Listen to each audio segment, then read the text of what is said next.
This is the hearing of the Municipal Officers Electoral Board of the Village of Midlothian set for January 23rd, 2017. The time is now approximately 5:30 p.m. and we are meeting in the Village of Midlothian Village Hall Boardroom.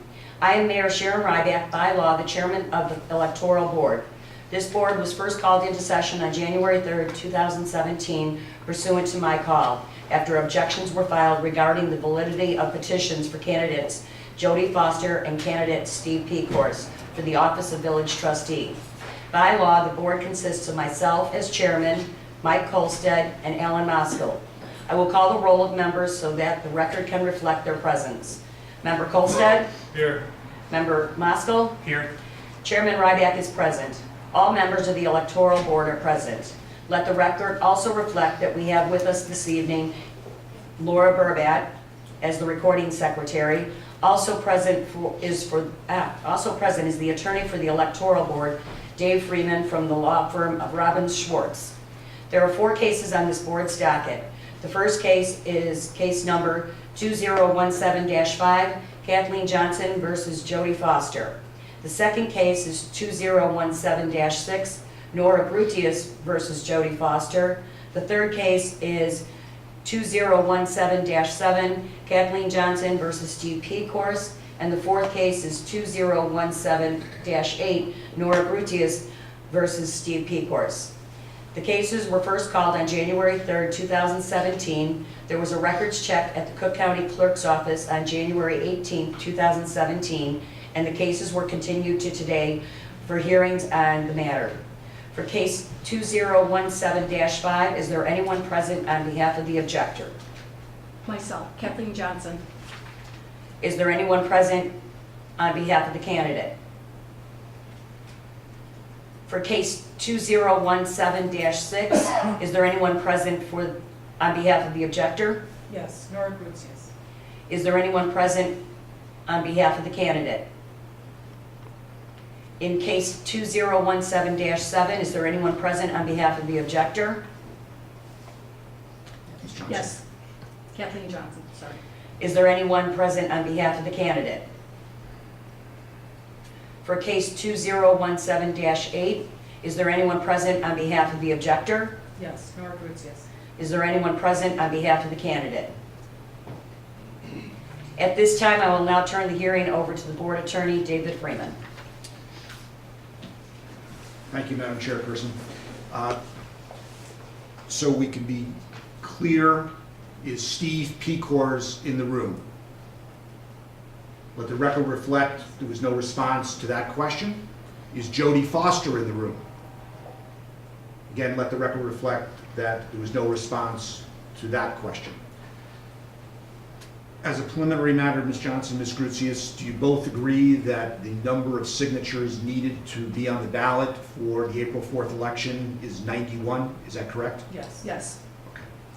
And is it your positions that neither Mr. Pikorz nor Mr. Foster have 91 ballot signatures? Yes. Yes.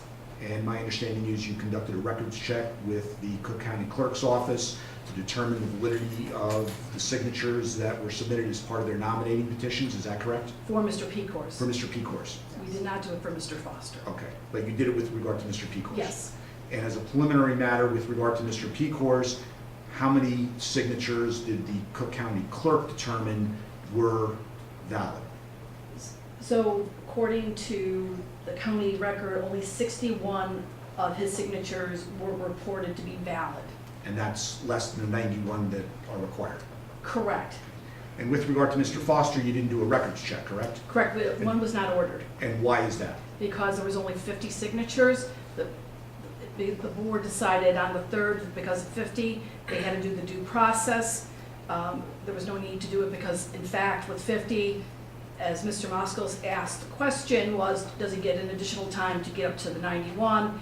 And Mr. Smith, the other attorney, said, no, he's not allowed additional time. So there was no need for you to have a Correct. records check with regard to that? Okay.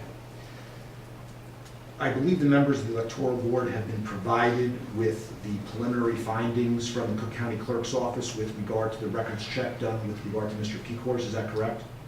Yes. Have all the members of the board had an opportunity to look at those preliminary findings? Yes. Yes.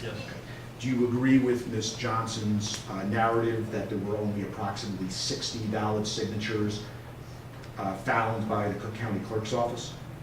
I agree, yes. I agree. Is there any reason to dispute that number? Is there any reason to conduct a substantive hearing with regard to the number of signatures on Mr. Pikorz's nominating petitions? I don't think it would be necessary. Mr. Mosko? I don't believe so. Mr. Colston? I don't believe so. So would it be your decision that Mr. Pikorz has less than the required number of signatures and that therefore he should not be on the April 4th ballot? Yes. I agree. Everyone agrees with regard to that? Yeah. Okay, so let's take a formal vote on that, so. Mr. Freeman, Ms. can we make a statement regarding Mr. Pikorz's review of his signatures?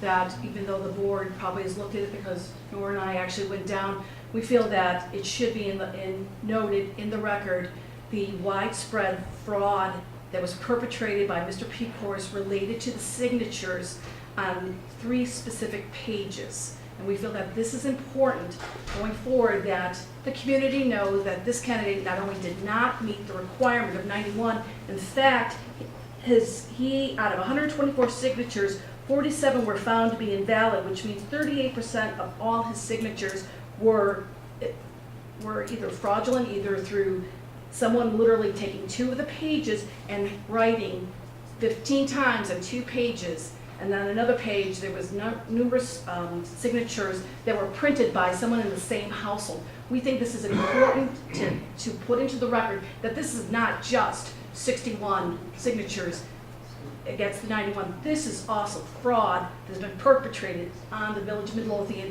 and our citizens. And I think this is something that perhaps needs to be taken up with the state's attorney or someone else, because this is illegal. Thank you.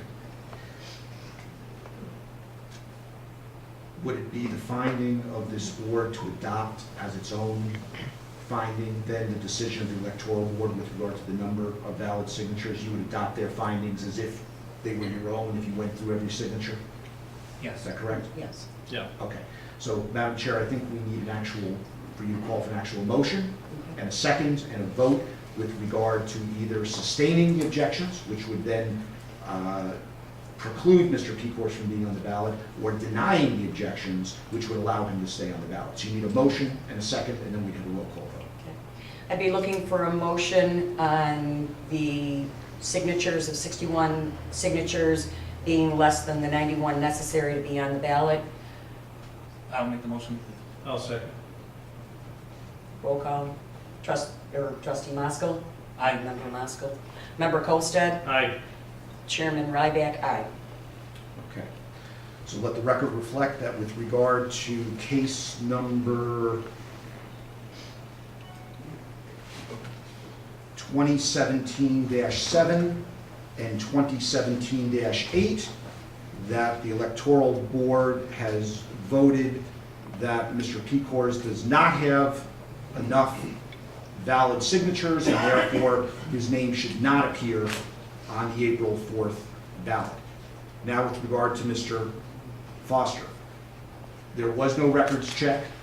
You've heard Ms. Johnson and I believe Ms. Gruzius both make statements to the effect that the reason there was no records check is because Mr. Foster only submitted 50 signatures and he needed a minimum of 91. Is there any reason to have any other evidence presented to this board before you make a finding? I don't think so. No. Everyone's satisfied with having reviewed the petitions and seeing that there's less than 91 signatures on the petitions? Yes. Okay, so then again, Madam Chair, we're going to need a motion and a second and a decision as to whether or not Mr. Foster should or should not remain on the ballot. I'd be looking for a motion to deny Jody Foster from being on the 2007 or April 4th, 2017 election due to the fact that not enough signatures were submitted. I'll make the with his motion. petition. I have a motion. I have a second. Member Colstead? Aye. Member Moskal? Aye. Chairman Ryak, aye. Motion carries. Okay, so for the record, we have a motion that was approved. sustaining the objections and denying Mr. Foster a place on the April 4th ballot for that election. Is there anything else, Ms. Johnson or Ms. Gruzius, that needs to be taken care of with regard to those objections that you filed? More procedural question, since they did not come here, how are they going to be informed that they are not on the ballot? Well, we'll send them a letter telling them that, but as a practical matter, when the clerk certifies the ballot to the county, their names won't appear. The reason I'm asking is, in the past, they did not accept their service in terms of being served to let them know that they were being challenged. So I'm just concerned that, I know they're not going to be on the ballot, but in due process, will they be served again to let them know that they're not? Well, they won't be served. They don't need to be served at this point, and I guess I should let the record reflect that they were served with copies of the call and of the objections. And Mr. Colstead, the clerk, did provide me with the proof of service that will go into the file with regard to the police department serving them with the call. So they were served. It might have taken a little while longer than we would have liked, but they were in fact served.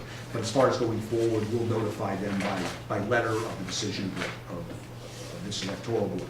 So for purposes of this hearing on case number 2017-5 and 2017-6, it's the decision of this electoral board that Mr. Foster will not appear on the April 4th ballot, and that closes out those two cases as well. So I don't believe there's anything else that needs to be done by this electoral board with regard to Mr. Foster and Mr. Pikorz, and based upon that, you can make a motion to adjourn this electoral board. I'd be looking to have a motion to adjourn at 5:42 this electoral board. I'll make the motion. I will second. Member Colstead? Aye. Member Moskal? Aye. Chairman Ryback? Aye. Thank you very much.